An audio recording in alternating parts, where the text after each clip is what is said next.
Imagine waking up tomorrow morning to the shocking revelation that everything you've ever worked for, all your savings, investments, retirement plans, everything is completely wiped out overnight. You've gone from having it all and living lavishly to not being able to afford even the roof over your head or a warm meal. What would you do? How would you react? Would you have the resolve to pick up the pieces of your life and start all over, or would the pain of loss be too much for you to bear? In the city of Cyprus in 300 BC, a wealthy trader named Zeno faced this exact tragedy. While sailing from Phoenicia to Piraeus, his boat sank, taking his entire fortune with it. In an instant, Zeno went from being a wealthy merchant to one of the poorest in the land, through no fault of his own. In the face of this extreme tragedy, Zeno remained calm and, drawing inspiration from the works of Socrates and other great philosophers before him, he created and taught the philosophy of Stoicism. It's been 2,000 years since Zeno started teaching his philosophy, and even though the core message remains the same, it has seen some changes over the centuries. This is the entire history of Stoicism from Zeno to the modern day. When you hear the word control, what do you feel? Maybe a sense of tension, a sense of hanging on, perhaps a sense of fear because deep down we know that so much is out of our control. No matter how much we might want to will things into or out of existence, that lack of control feels ever-present, all-consuming. We try to take control of our lives over and over again. At the beginning of a new year, we make resolutions to work out more, eat healthier, talk to friends more often, maybe call more often, whatever it is, we try to assert some element of control over our lives when the clock strikes midnight on January 1st. But we all know that usually by March, many of those goals we set and expectations we put on ourselves have waned or evaporated altogether. One major hurdle that gets in our way is a lack of willpower. Even if you are the most determined individual or consider yourself highly motivated, willpower is finite. At the beginning of the year, your willpower feels like it's at an all-time high, but as the days and months go by, it drains. Before you know it, healthy food becomes junk food, and gym memberships go unused. The strong arm we use to make a change weakens. When we do have the mental strength to keep going, we're usually stopped, or at the very least, slowed down, by forces that are out of our control. Like Zeno, our proverbial boat capsizes, and there's nothing we can do about it. Your air conditioning stops working on a hot summer day, you get blindsided by a breakup, you lose your job. Moments like these, big or small, can stop us from pursuing our goals because they're unexpected. That lack of control can feel paralyzing, but what if we learn to expect and accept the unexpected? We don't get sad because bad things happen to us, we get sad because unexpected bad things happen to us. Think about the last time you got caught outside in the rain. It might have been unpleasant, but rarely are we thrown into a fit of rage about it. That's because we know that rain is a part of life. Sure, it might ruin our daily routine of touching grass or delay a package that's being delivered, but we don't feel too bad about it because we can expect rain. What if we treat every stressful and derailing moment in our life just like rain, unpleasant, but not the end of the world? This is the primary message that Stoicism teaches and has taught for generations. It outlines for us the difference between experiencing a setback and being completely destabilized by one. It removes that knee-jerk reaction we often have where we ask ourselves, "Why me?" and redirects our focus toward what needs to be done to keep moving forward in pursuit of our vision. Life, surprisingly, isn't a sprint, it's a marathon. Stoicism can help us adopt a mindset that focuses on the process without worrying so much about the end goal. It can help us be okay with the lack of control we have. If we can picture the worst outcome, we become content knowing that it could happen. We're more prepared, and Stoics call this practice voluntary discomfort. In the time of Zeno, this practice involved wearing rags and eating nothing but potatoes. Today, it looks like taking cold showers, eating bland food, or taking a break from other modern comforts like your devices or social media. Withstanding uncomfortable situations, even small ones, teaches us that we can get through life's difficulties, and who knows, we might even thrive despite the circumstances. The truth is that the universe is bound to throw uncomfortable and even harsh events our way. Stoicism accepts that reality but gives us a way to cope with it and even potentially find freedom in it. It takes us from being vulnerable to the universe's chaos to feeling calm and sometimes indifferent. If we live by Stoic principles, we can feel fortified to live more peacefully in a more accepting state. For Stoics, this all comes back to defining what we can and can't control. If we focus on what is within our control, we will find liberation from the things that are not. At the heart of the philosophy is the idea that the only thing we are really in control of is our reactions and emotions to any specific event. We are, however, not in control of the event itself. Now, sure, we might be able to influence what happens. We can work extra hard at the office if we feel we're on the verge of being laid off. We can go do couples counseling if our relationship is in danger. But what ultimately comes out of any situation is separate from the effort we might put into it. Misfortunes are inevitable. You can think of this as a dog attached to a leash. If the dog wants to follow whoever is holding it, it will. If the dog doesn't want to, it gets dragged along. The universe will move forward irrespective of your actions. You can either trot steadily along, not putting too much pressure on the next move, or you can resist and get dragged through life in a rather cruel way. We are all attached to the universe by a metaphorical leash. Stoics run with it. They do this by improving the inner self, and the inner self is the only thing we truly have control over, our emotions, reactions, and interpretations of the world. We own these. We own our actions in response to the twists and turns of our lives. After Zeno came Epictetus, whose name literally translates to acquired, as he was once owned as a slave. Then there was Seneca, a well-renowned statesman forced to kill himself by his once friend Nero, a ruthless emperor who suspected many close to him were conspiring against him. But perhaps the most famous Stoic of all was Marcus Aurelius. Aurelius was the Roman emperor from 161 to 180 AD. Under his rule, the empire experienced a black wave of death that was the plague of Galen, the result of a measles outbreak. This killed millions of people and nearly led to the end of the Roman Empire, but it didn't. In fact, under Aurelius, the empire thrived despite the economic crisis, ruthless invasions, and the ravaging pandemic. It is during these times of distress that leaders are tested, and Aurelius passed the test laid before him with flying colors. During trying times, Aurelius, a Stoic and one of the last 5 good emperors of Rome, set his ego aside. Unlike many emperors before him, he surrounded himself with skilled public servants instead of aristocrats. He then empowered these servants to make informed decisions in their areas of expertise. For example, he relied on physicians to handle the fast-spreading plague while he focused on putting a handle on the empire's economic crisis. Most of all, he practiced self-control and inspired the people to be calm. If you've ever been in a situation where a group of people are in crisis, say your family, group of friends, or at work, you know that there has to be at least one person with a cool head who can calm everyone down and prevent the situation from spiraling. That's what a Stoic does. Aurelius also relied on his Stoic beliefs when his former general Cassius attempted to overthrow him. Aurelius didn't get angry but instead gave the defector a chance to come to his senses. When Cassius didn't, Aurelius captured him but showed mercy and spared his life, pretty unusual for politics in the Roman Empire.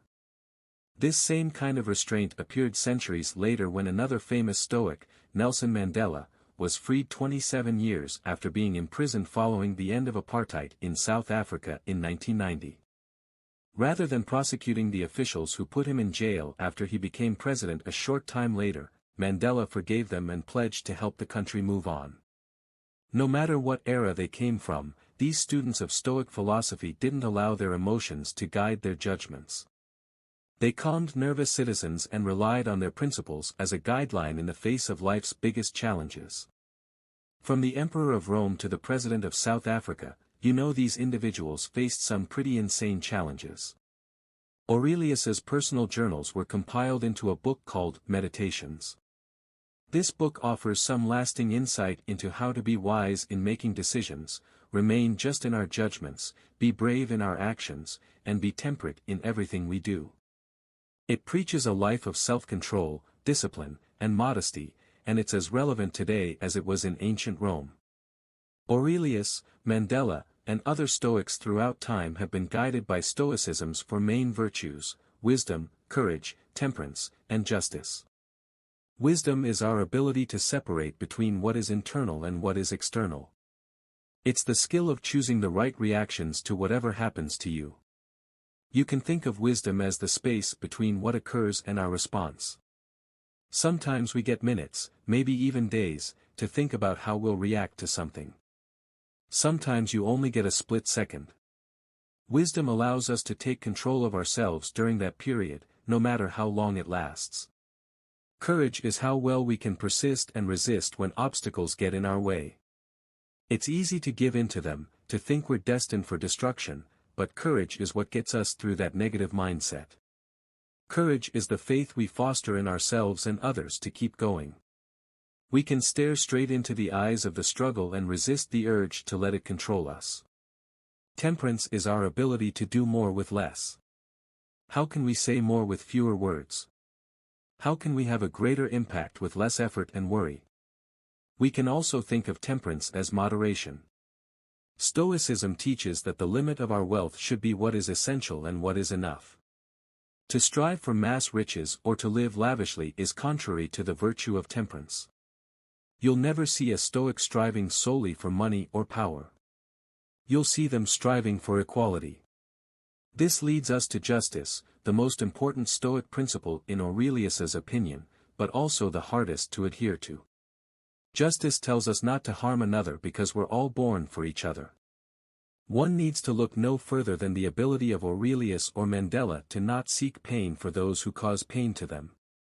In these extreme examples, they didn't call for the heads of the wrongdoers but urged others to move on toward more important goals. In our everyday lives, justice might look like not gossiping about someone or congratulating a triumphant competitor on a game well played. Justice is all about finding a way forward and remembering that these external forces, including people, are beyond our control. In case you haven't caught on yet, the idea of control is at the core of Stoic philosophy. Stoics operate under an idea called the dichotomy of control, which tells us that we must separate what we can control from what we can't. Finding value in our life comes from what we can control. And while having goals is an admirable and important trait, breaking down along the way when those goals don't seem to be panning out is useless. The reality is that we can't control everything that happens to us, and we know that deep down, although we might try to resist the idea. If you've ever been labeled a control freak or found yourself trying to will something into existence, you've experienced this kind of wasted energy. Rarely does trying to assert control over other people or external forces add any happiness to your life. Instead, it usually does the opposite. True happiness and contentment can only come from within. Our internal self is the one piece of life over which we have total control. The dichotomy of control helps remind us that when we focus on improving ourselves and controlling our reactions, we can live a virtuous life. Or as Marcus Aurelius put it, waste no time arguing what a good man should be. Be one. So according to the Stoics, what does it take to be a good person? Stoicism places a lot of emphasis on the importance of perception. It tells us that our thoughts determine the quality of our mind and that how we process those thoughts is completely within our control. Our perception of a situation is what it is to you. Say your car doesn't start or your planned tax refund turns into you owing money instead. How can you perceive these obstacles differently? Can you resist the temptation to be angry or defeated because ultimately, these emotions don't accomplish anything? Aurelius faced invasions from Germanic tribes and internal uprisings, but he knew he couldn't alter the situation.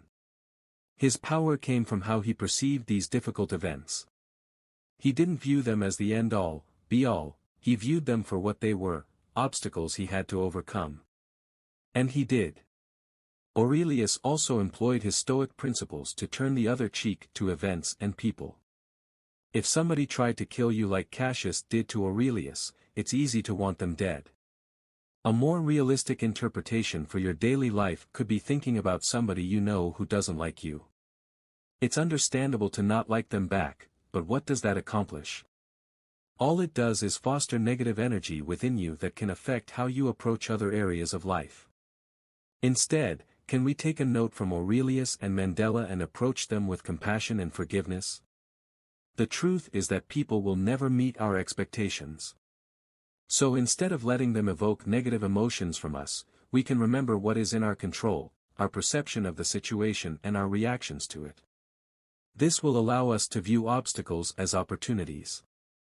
We only need to look to the natural world to understand how to do this.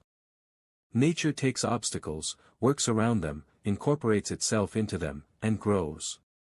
Nature is pragmatic, it works with what it has, just like the Stoics. Stoics don't shy away from life's challenges but rather embrace them. They recognize that struggle is essential to life and ultimately leads to success and evolution. This success is made possible by the way we perceive obstacles. If we look at something hard and resign to never recovering, we limit any opportunity to grow. Using a different approach, we can take that same hardship, like a difficult project or the loss of someone we love, and flip the script to view it as an opportunity to grow. We create something good out of something objectively bad. It's foolish to try and avoid struggle and conflict. Instead, what if we used it to strengthen our character and ultimately accept our fate? Accepting fate might be one of the hardest concepts of Stoicism. We all want to feel like we have some part in how our life unfolds, and we do, but that part only comes from the decisions we make about ourselves. Everything external is brought upon us, whether we like it or not. Aurelius believed that to be a great person, one must accept their fate no matter what that fate is. Stoicism told him and tells us that whatever situation we find ourselves in, we must love it. We must not only accept the events of our lives but wish for them to happen. We must want nothing to be different, better, or worse than it is. This allows you to live life without regret and ultimately die without regret either. Stoics embrace the idea of memento mori, which translates to remember you must die, in Latin. This concept forces us to think about what we would do, say, or think if we died tomorrow. Would you have done things differently? Would you have something to express that you never got the chance to? Stoics don't see death as morbid but rather as a motivator to live a life of virtue and gratitude. Marcus Aurelius reflected on the fleeting nature of life. He thought of mortality as the biggest inspiration to live a great life, and his fate was ultimately one of good fortune. He led the Roman Empire through hardship to prosperity, knowing it could have easily gone the other way. What do the trials and tribulations of people who lived millennia ago have to do with us, though? While they were fighting some of the societal struggles we fight now, they, like us, had to learn what to fill their lives with to find happiness and freedom. Then and now, there was pressure to have the next best thing or make a certain amount of money. We're told we're destined to be unhappy if we don't achieve these arbitrary material benchmarks. The idea isn't something we're necessarily born with, it's something we're taught through education and observation. Ultimately, it leads us to setting unrealistic expectations for our lives. Instead of focusing on these outward ones, what if we focus on improving ourselves for ourselves, not for the world around us? Because we all know that attaching external hope almost always leads to disappointment. If you start dating someone and create scenarios of your future together after the first date, you're probably setting yourself up to be let down. Or if you think that buying a new car or a house or starting a family if you're not ready is going to solve some problem you're facing, the external, uncontrollable world will catch up with you. These external forces can always fail. The power can suddenly fail, natural disasters happen, and divorce is a common outcome for marriages. That's not to say we shouldn't try to live the life we want, but the happiness we derive from that life shouldn't be contained in material things, events, or situations. Learning to live with less, literally and figuratively, creates space for the things that really matter. In modern society, we've become accustomed to judging our success by metrics beyond our control, like followers, views, likes, but it's not real value. The real value is the work we put into our creative outlets, careers, relationships, and future. The only way we'll ever see that truth is if we trust the process of our life without trying to exert control over what we know is uncontrollable. We can find internal peace and be content with who we are, what we have, and what happens to us. This is how Stoicism can translate into modern life. It can help us see that we get caught up in material things, expecting them to bring us joy. The next purchase is what will make us happy, we might think, but then if we can't afford the purchase, we just feel bad about ourselves, like the universe doesn't want us to be happy. Deep down, we all know that material things only create temporary happiness. They flood us with dopamine, but we all know the rush doesn't last. When was the last time you got a new phone? If it was recently, how long until you'll have a craving for a new one? If it was a long time ago, how out of place do you feel when your phone doesn't have the same features as your friends? Adopting a different, more stoic attitude toward purchases can help us escape this need for external items and situations to bring us happiness. We can practice voluntary discomfort, which in this case might look like holding on to the old phone a little bit longer. Or if you're too attached to it, leave the phone in the other room when you go to bed. If we just take away the easiest option, a new window of experience and opportunity will open. A new sense of self and a tolerance for discomfort will appear. Just as we don't want to let external objects and our desire for them take away our self-control, Stoicism also tells us to resist anger towards others. Since the crux of Stoicism lies in our ability to control our reactions, it pushes us to resist putting too much energy into other people's actions. That time is better spent addressing our own minds. We should also refrain from assuming people mean harm. We should be prepared for when someone doesn't pull their weight. We can expect somebody will let us down. What do Stoics tell us to do in reaction? Remain calm. Do not give in to the anger bubbling up because anger invites in more pain.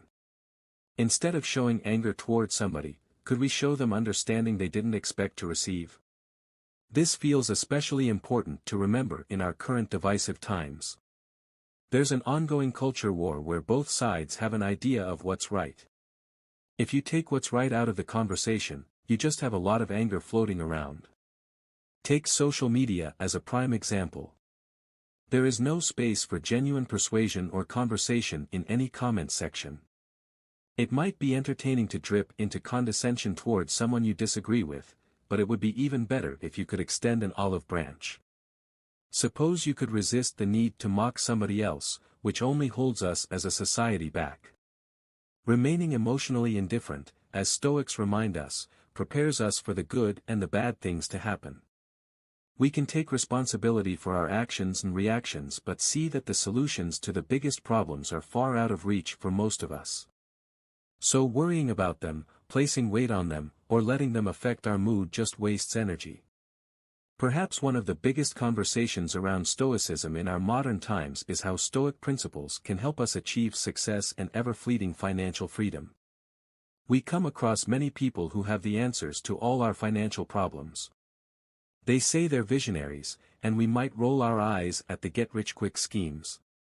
But even the most grounded of us might still consider their methods for a moment because we all want to be rich in some way or another. Except Stoicism isn't there to get us rich. It's there to help us understand that by regulating our emotions regarding money, we can find more than financial freedom, we can find peace. Look at somebody like Warren Buffett, a man worth $135 billion. He lives a simple life in Nebraska in the home he purchased 60 years ago. As his riches grew, he didn't let impulses and emotions lead him. He maintained control over his finances and found that the true freedom came from removing any meaning he might have otherwise placed on money. Buffett has been able to free any control that money might have had on him throughout his long life. This sense of freedom allowed him to take measured risks. Risk-taking can be uncomfortable and scary because it comes with the possibility of failure. By adopting Stoic principles and changing our perception of what failure is, we can move beyond our fear. Responding to potential failure with indifference and acceptance makes us more resilient. This also allows us to disconnect our journey to our financial goals from the ultimate result of these goals. We can stay present as we navigate career relationships and the inevitable ebbs and flows of our finances. Stoicism embraces the idea of carpe diem, or seizing the day, and asks us to tune out distractions that take us off course. If we resist getting caught up in material things, we will find a life we can truly enjoy, each day as its own little miracle. The guiding principles of Stoicism can help us stay on track when it comes to our attitude toward money. Wisdom keeps us resourceful, it helps us weigh risks and make informed decisions. If we think of wisdom as that space between an event and our reaction to it, it's the time when we decide how much control money is going to have over us. If we can remove that control and simply focus on moving forward, then true wisdom is at play. Courage allows us to take measured risks, like asking for a promotion or changing jobs. We've all been there, knowing we're making the right decision but not quite ready to jump off that cliff yet. By embracing courage and trusting that we have control over our inner selves, we can take that leap knowing that things will work out just as they were meant to.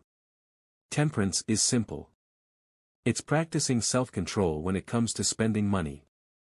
The world is filled with temptation that wants to lure us in, a new pair of shoes, a piece of art that catches our eye, or a dog toy that we just know our four-legged best friend will love.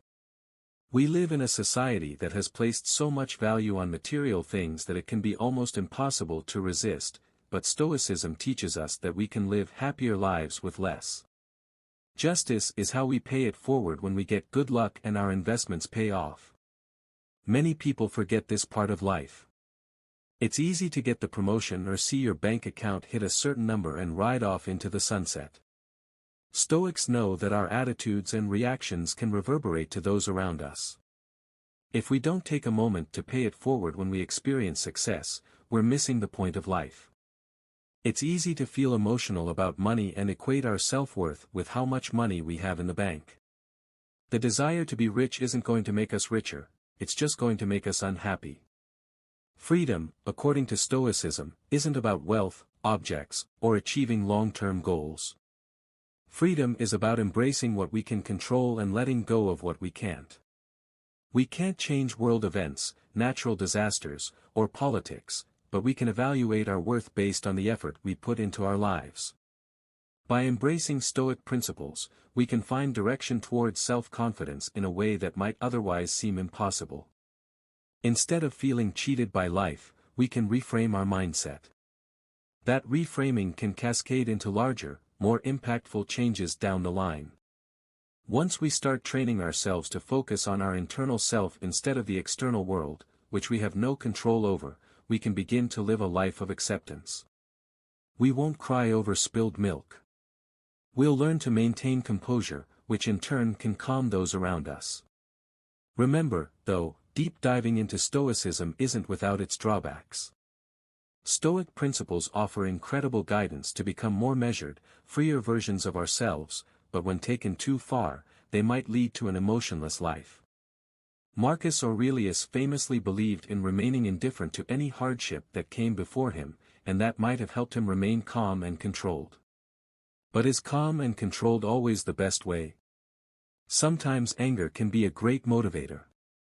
If you've ever played a sport, you know that losing can be the fire you need to up your game. Perhaps anger shouldn't be the only motivator, but to discount it is to potentially discount a genuine piece of ourselves that needs to come out. Constant indifference also means we might miss out on the good things in life. Remaining detached from external events could make the world feel a bit meaningless. If the world around us doesn't have meaning, could that make it harder to find meaning within ourselves?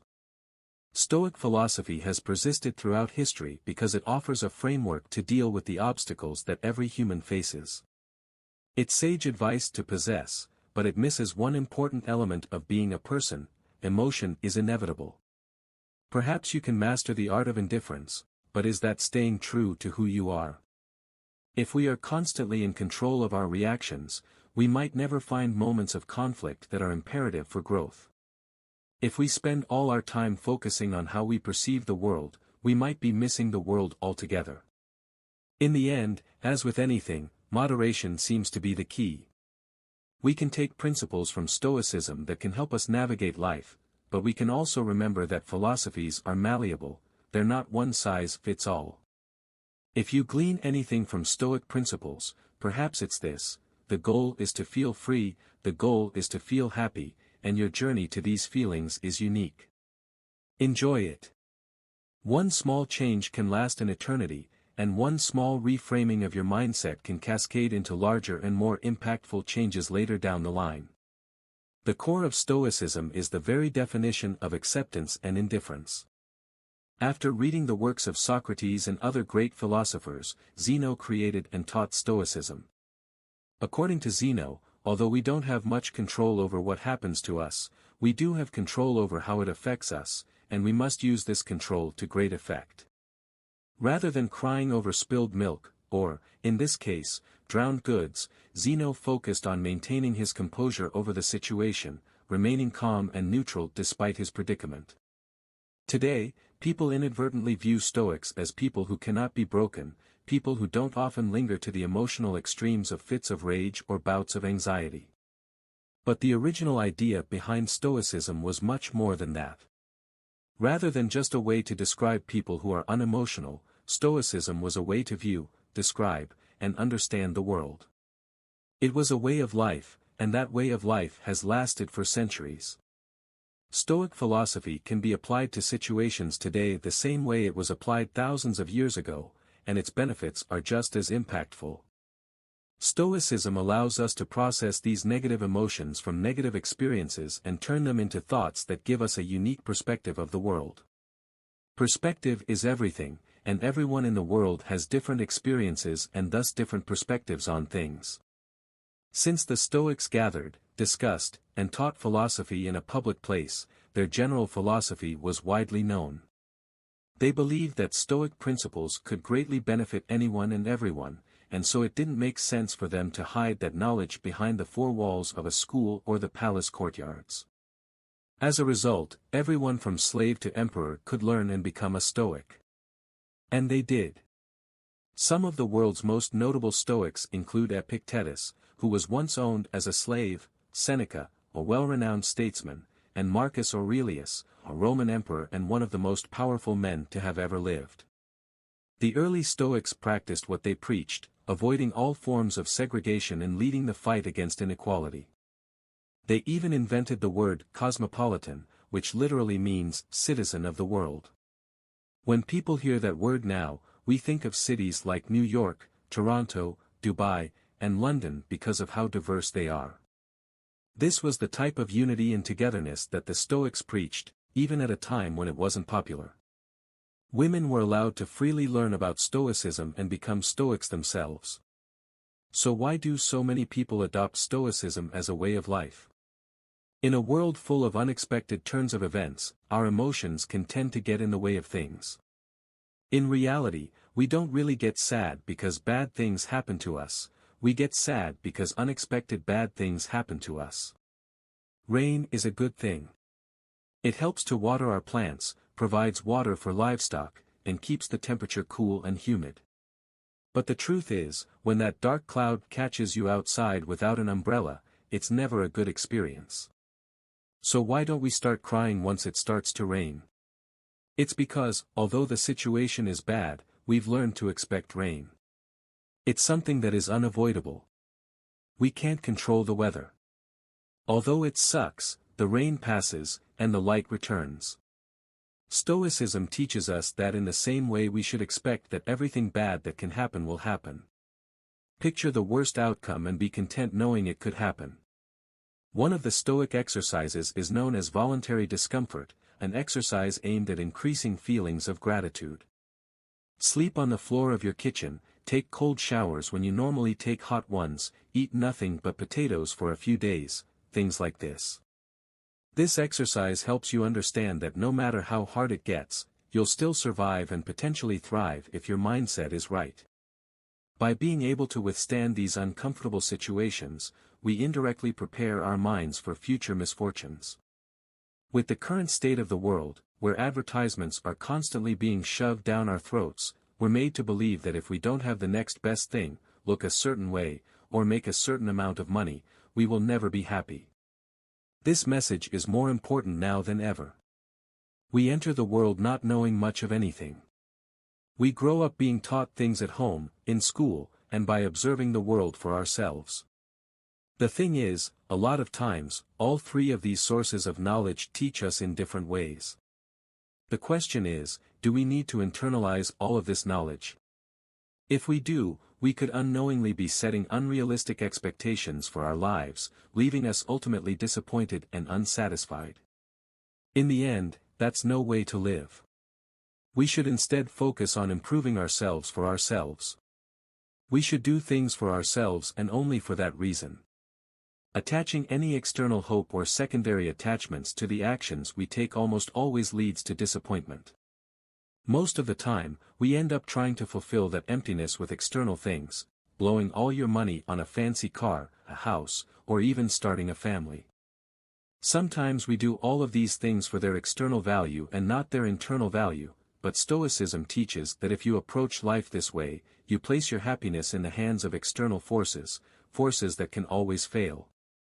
Cars almost always break down, natural disasters wipe away entire cities, and divorce rates climb higher and higher each year. But even the free things in life come at a cost, the cost of space, both physical and mental.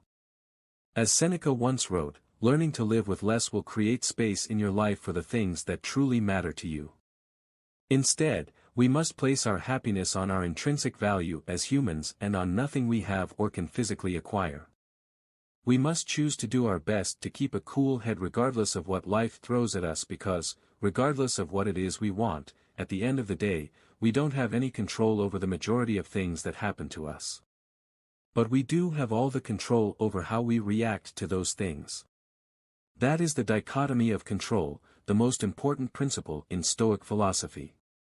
Stoics teach that we must learn to separate what we control from what we cannot control. We need to determine our value not from things we can't control but from the things we can. Striving towards goals is a good trait, but breaking down when those things don't go your way is, in a Stoic's point of view, useless. Making YouTube videos is, well, a lot easier than being a Roman emperor, but it can still prove to be challenging sometimes. First, you must form your idea, which takes forever, then research that idea, scrap it because it sucks, start over, script the video, create the video, edit it, make the title, thumbnail, and everything else before you hit upload. Everything up until the point where you click upload is all up to you. However, once you click that upload button, the power shifts to the YouTube algorithm. Still, a lot of people judge the success of their YouTube channel or Instagram account based on how many views and subscribers or followers they have, metrics of which, for the most part, are beyond your control. Stoics teach that instead, you should judge the success of your work based on the amount of effort you put in and not on the outcome of your external hopes. Trust the process. Think about a person who has been working hard at their job for the past 6 months. He now feels he deserves a promotion, and so he walks up to his boss with his performance report. The boss says thanks, doesn't grant him the promotion, and he goes home thinking he must suck at his job. He doesn't consider that the boss might have simply woken up angry, someone else might have been better qualified at the time, or maybe the company was just losing money and couldn't afford it. He doesn't know the reason, but he's still upset. If he simply placed his value on the quality of the performance report he turned in and kept doing what he was doing to earn the promotion he wanted, he could have been much happier overall. With the right perspective, his goal wouldn't have been diminished, but just postponed. It's this reframing of your mindset that is crucial. A true Stoic does not view their successes based on the financial gain of their ventures but is comforted by the fact that they can live a comfortable life without all the things money can buy. These are the 4 main virtues of Stoicism: wisdom, courage, temperance, and justice. Wisdom is being able to separate between what is internal and what is external and the ability to choose our reaction to the things that happen to us. As Viktor Frankl said, between stimulus and response, there is a space, and that space is our power to choose our response. Courage, 2 words, persist and resist. Temperance, or moderation, is what I just did there, doing more with less, saying more with fewer words. While Jeff Bezos and Elon Musk are fighting at the top of the Forbes list, Stoics believe that the limit of wealth should simply be having what is essential and then having what is enough. Justice is the most important of all the virtues. It instructs that no one should do harm to another because we were all born for each other, to do good to one another and not to ourselves. Nelson Mandela was one of the most famous African leaders in the world. While he was fighting against apartheid, he got sentenced to life imprisonment, where he stayed for 27 years before finally being released. When he was released from prison, he was elected President of South Africa, and thus many people thought he was going to brutally punish all the people that had anything to do with apartheid or his imprisonment. But of course, he did not. Throughout his time in prison, Mandela read the works of Marcus Aurelius and learned many of the core values of Stoicism, all of which he practiced throughout his life. Instead of calling for the heads of the wrongdoers, Nelson Mandela urged his people to instead seek the opposite, to relax and rebuild. He stressed that the past was now beyond their control and that the only thing they could do was find a way to move forward and build a better nation. This is the way of the Stoic. In modern-day medicine, Stoicism is at the core of procedures like rational emotive behavioral therapy, REBT, and logotherapy. REBT helps patients to identify negative thought patterns that might be causing emotional and behavioral issues. It allows you to challenge the reasoning behind all these negative thoughts with logic, and when you realize that many of them are unfounded, you can then replace them with more productive and healthier beliefs. Logotherapy, on the other hand, is based on the Stoic principle that humans are driven by purpose. Even in the darkest of situations, we can fill our lives with meaning and happiness by simply finding out what that purpose is. As many of us know, though, this is easier said than done. It's a process, much like everything else. We have to rewire the way we think, out with the old, in with the new. To fix our problems with happiness, we must practice self-worth. By redirecting our definition of value to the things that we can control, we can stop getting fixated on the things we cannot control, and overall, we can lead a much happier and more fulfilling life. Stoicism helps us steer through past and present storms into calmer and more peaceful waters.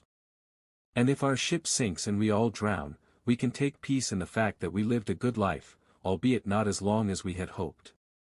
Because remember, everything has an end. In the year 165 CE, a black wave of death rose from the east and quickly spread across the globe faster than anyone could have ever imagined. They called it the Antonine Plague after the reigning Roman emperor at the time, Caesar Marcus Aurelius Antoninus Augustus.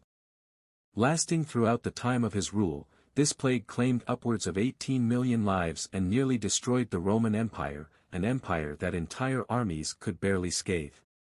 But it didn't.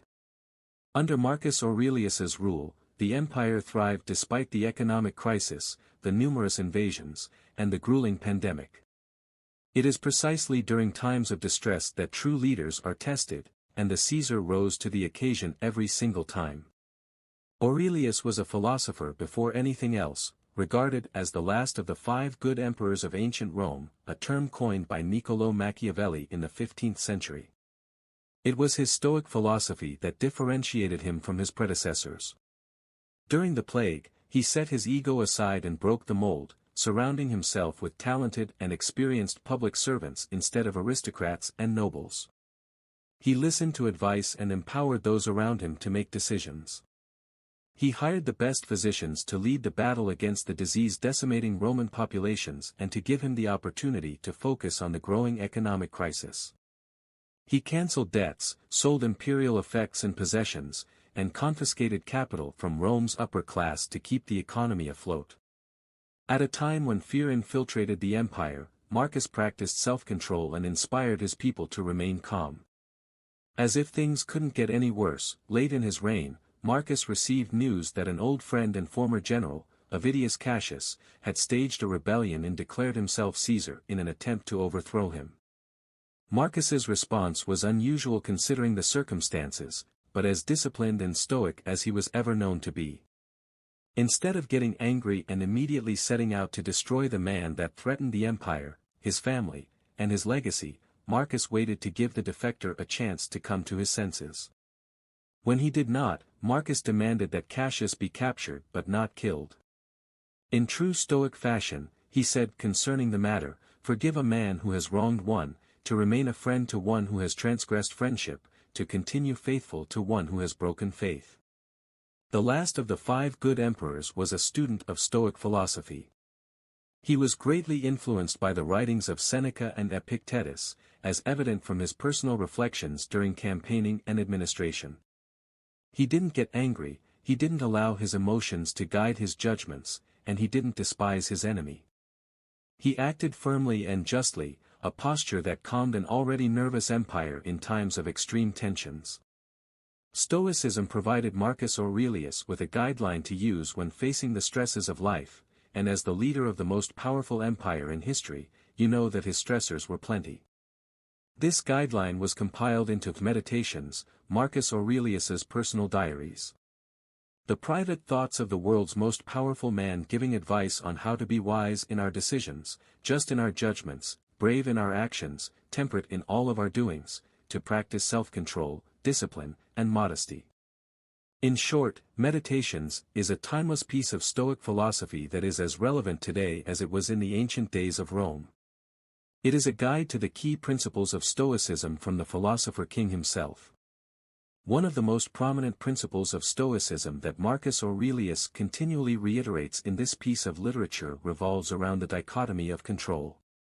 Despite all of his power, the Caesar of Rome constantly reminded himself that he couldn't control all that happened around him, but he could always control how he responded to those things. Flowing from this concept, there are 5 key and profound lessons we can learn from Marcus's Meditations that are a testament to the practicality of Stoicism as a philosophy. By understanding these lessons, we can lead healthier and more fulfilling lives even millennia after Aurelius. 1. The things you think about determine the quality of your mind. It's all in how you perceive it. You're in control. You can dispense with misperception at will, like rounding the point. Serenity, total calm, safe anchorage. Before Marcus Aurelius's time, Epictetus and Seneca both wrote vast amounts on the power of perception. It's no wonder then that Aurelius echoed these thoughts, as it is one of the most essential tenets of Stoicism. Our perceptions influence all that we experience. Your car may not start before your important meeting, or your boss may not give you the promotion you think you deserve.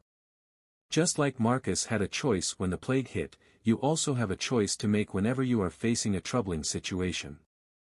You can choose to feel angry, scorned, depressed, or defeated, which will accomplish nothing, or you can train your perception to not be influenced by what is outside your control. It's a form of self-discipline that places the quality of your life in your hands instead of in the hands of other people or situations.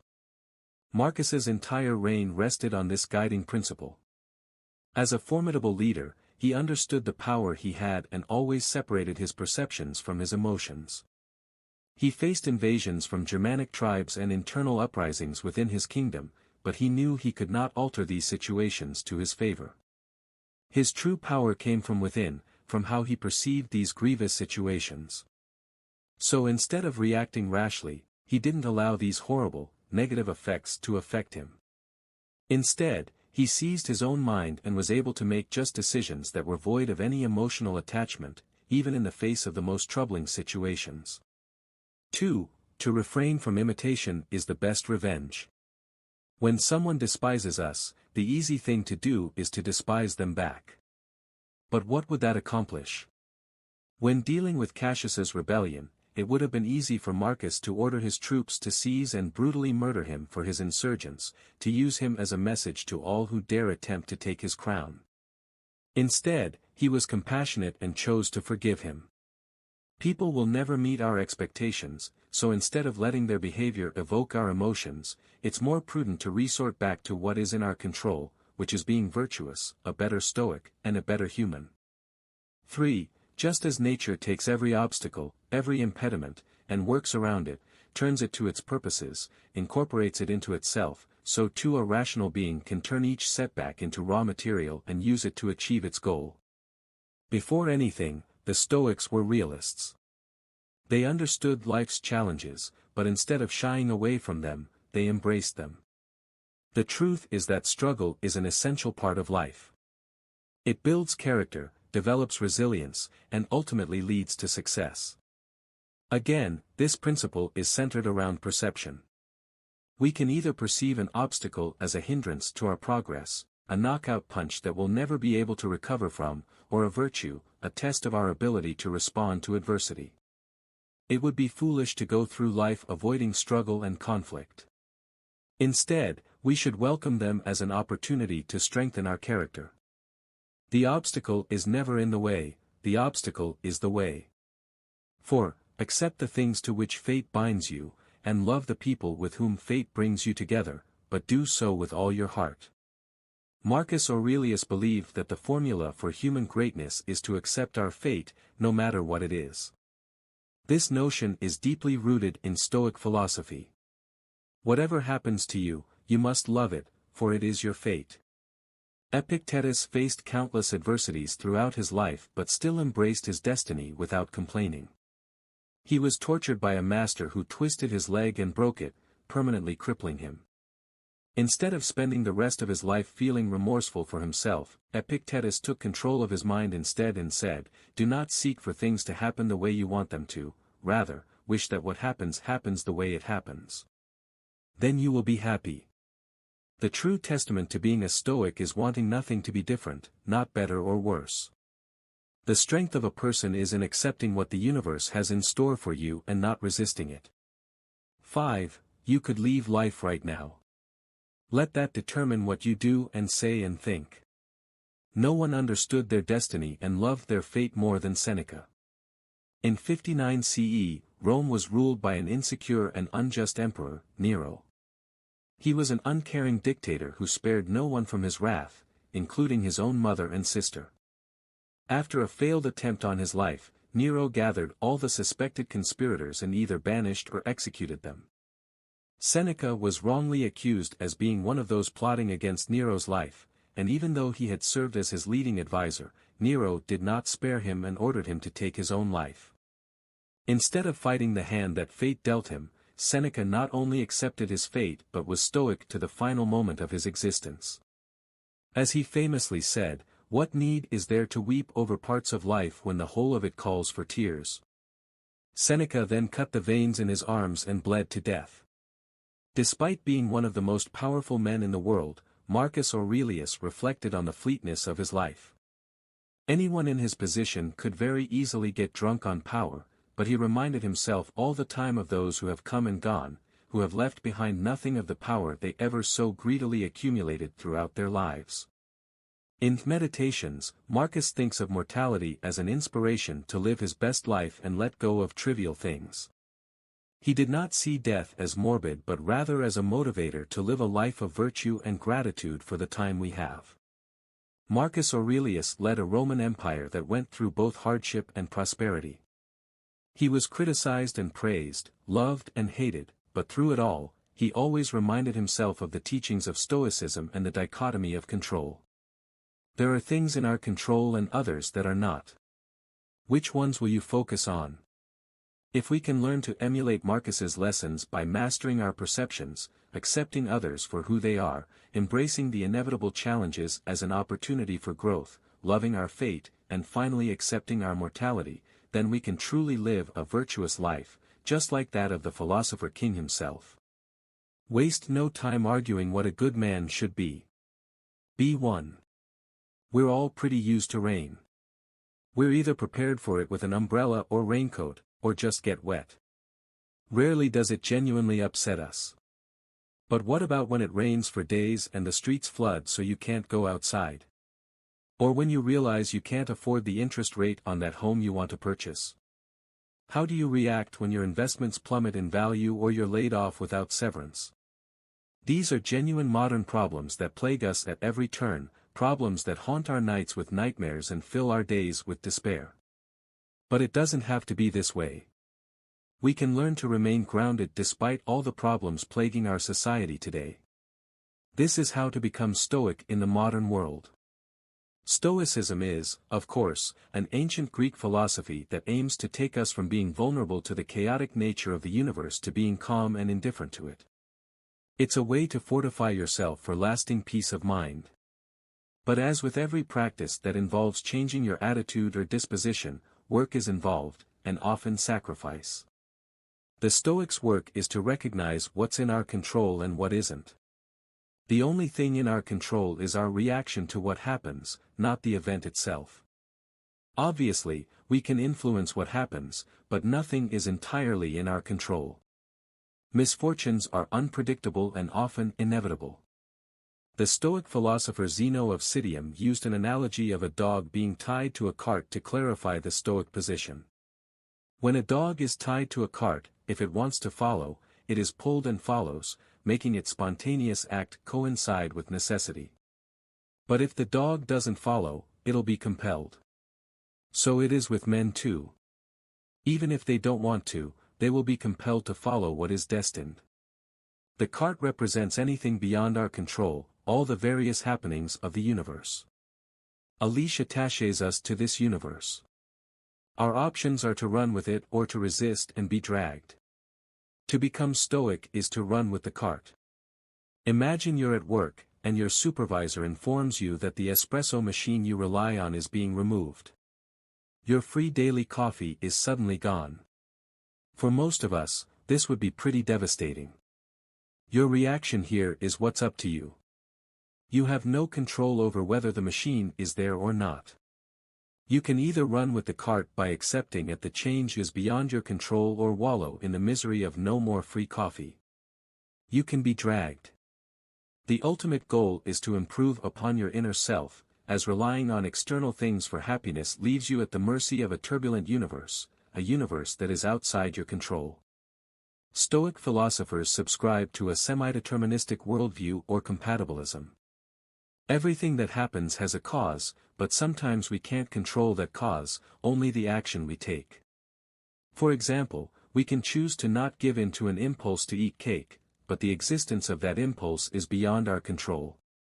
That's not to suggest we shouldn't try to improve our external circumstances, but that we can't rely on desirable outcomes. If we want the result of fixing our car, we still have to pick up the phone to book an appointment. It's not going to fix itself. Still, we can measure how much effort we're putting in because that's what is in our control. If the mechanic happens to be a charlatan who runs off with your car, you shouldn't blame yourself, that was beyond your control. Discussing the ancient philosophy of Stoicism is one thing, but what about tangibly implementing it into our modern lives? After all, at the time of its conception, Stoicism was for everyone, from slaves to the Emperor of Rome. So why not today? Most of us get caught up in material things, and we expect them to bring us joy.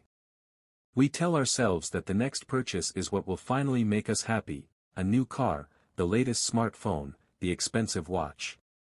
When we're unable to get these things because, well, we can't afford them, we feel bad, like the universe is opposed to us being happy and that there's nothing we can do about it. But the truth is that material things only bring temporary happiness. Your car will break down, and your phone will eventually freeze up. Even when our possessions still work perfectly, hedonic adaptation steps in, and we start to want something newer and shinier. It's a never-ending cycle. To escape the trap of consumerism, we need to adopt a different attitude towards our purchases and the dopamine hit we get from them. To do this, you can practice what the Stoics call voluntary discomfort. This is when you subject yourself to discomfort in something you typically enjoy. The most common way people do this is by taking a cold shower instead of a warm one, but you could also hold on to your new phone until it's no longer usable.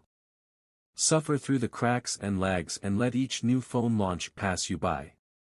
If that's too much, start small. Next time you go to the bathroom, leave your phone on your nightstand or your desk, or wherever. Sit with your thoughts on the toilet instead of trying to amuse or torture yourself by doom scrolling.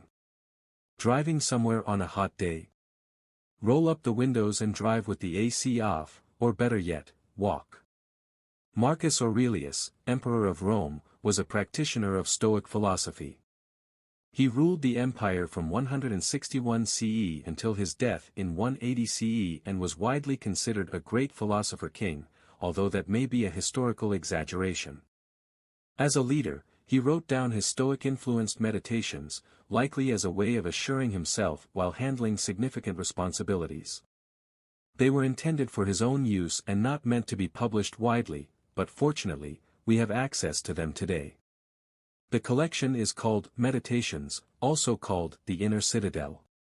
In it, you can see how Marcus Aurelius applied his learned Stoicism to his daily life as emperor. Here are some of those quotes that might be able to help get you into a Stoic mindset. Thus we should employ the mind in all parts of life. When things occur which at first seem worthy of high estimation, we should strip them naked and view their meanness and cast aside these pompous descriptions of them by which they seem so glorious. Marcus Aurelius would routinely reflect on the nature of his food as devoid of the pleasures and sensations he instinctively derived from it. A fish is just flesh, necessary to sustain you. Ignore the pleasing tastes and satisfaction of filling up. When you bring your favorite lunch to work, break it into its most basic components. The salad is just leaves and the fruit of a plant. Croutons are just wheat smashed into flour and combined with yeast to make bread. Bread is then cut into pieces and dried in an oven. By doing this, when you're stuck with a lunch you don't love or the waiter gets your order wrong, you won't be as burdened by the thought of eating it or feeling the absence of something more delicious. Lunch is just raw materials to give you energy. Marcus Aurelius wrote a great deal about how we interpret and interact with others. He adopted the metaphysics of Stoicism as a way of thinking about our interactions and emotions.